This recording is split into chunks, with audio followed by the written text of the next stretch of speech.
This is video 2 in your emoji skills and instructions. So next, it says you're going to make an emoji key of story emojis. And how you do that is make sure your cursor is in the space right after the story and that it's all the way over to the left. And then you are going to make a page break. So you go to Insert, and you're going to go to Break and choose Page Break. This puts your cursor on the second page. The reason you would want to do a page break is because that way your emoji key will always begin at the top of a new page, which is what you want. So no matter how many pages this story ends up becoming, your emoji key will still show up at the top of a blank page, which is really what we want. Okay, the first thing you want to do is insert a title that says it is an emoji key. And I want to teach you something really cool about Google Docs. No, you don't have to do it this way, except on this assignment you do. But I want you to know that the only way to use word art in Google Docs is to use the drawing tool. So make sure your cursor is at the top of the page. Go to Insert, Drawing, New.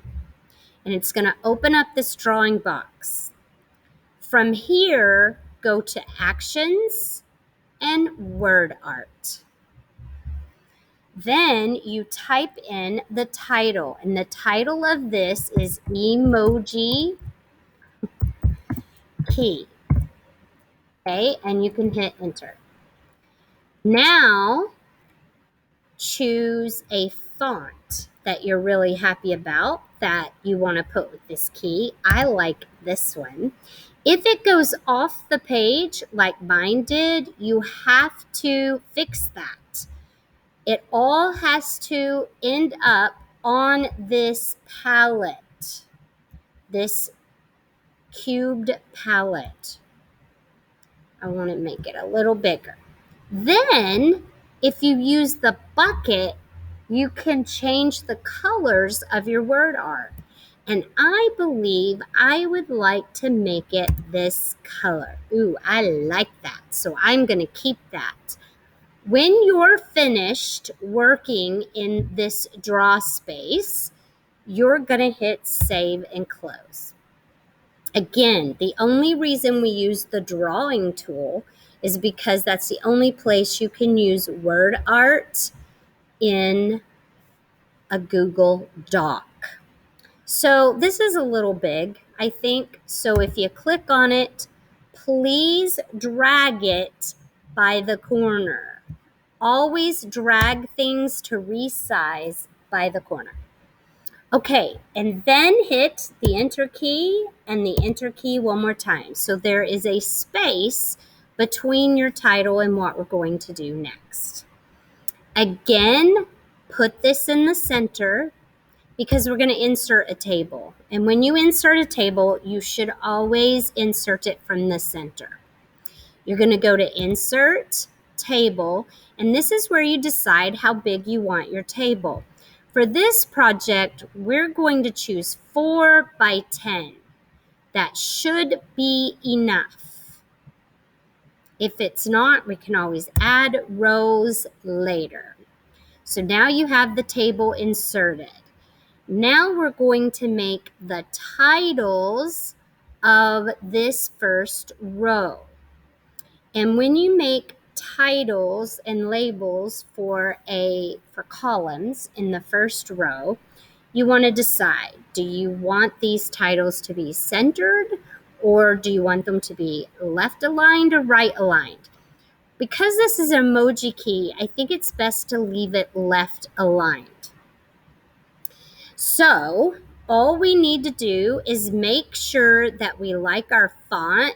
Well, actually, I should have done this beforehand. And since I didn't, put your cursor outside of the text box, the table, and select the entire table to deal with your font.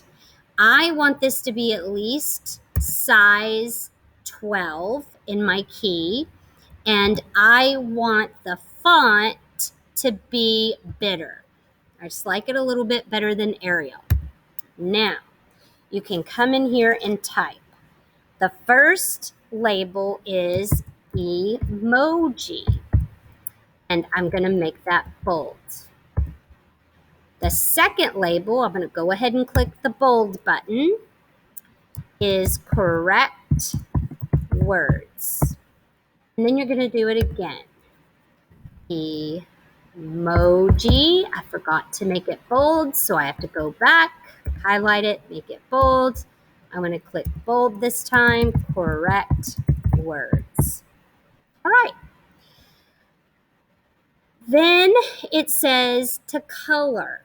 So you should put a color on your label just because it makes the label stand out more. If you're going to do the whole row, highlight the whole row, and then you want to hit these 3 little dots if you don't see it. Click on it because you're looking for the bucket. The bucket is what fills boxes and shapes.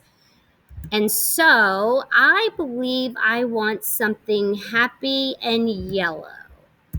I like it, so I'm going to keep that. Then, in the next video, I will show you how to copy and paste emojis that you use in your story into this key, and then how to type the correct word that the emoji is taking the place of in this key. This will help the reader reading your story to make sure they understand your story. One more quick thing I want to show you. If you get to the bottom and you need another row, make sure your cursor is in the last row. Go to Format, not Insert. Format, Table, and then look, you can insert a row below that row. That's how you insert rows. How do you take rows out if you don't need them? Let's say you get to the bottom and you don't need either of these 2 rows. Highlight the 2 rows you do not need. Again, go to Format, Table, Delete Rows, and it'll delete your unneeded rows. All right, I will see you in video 3.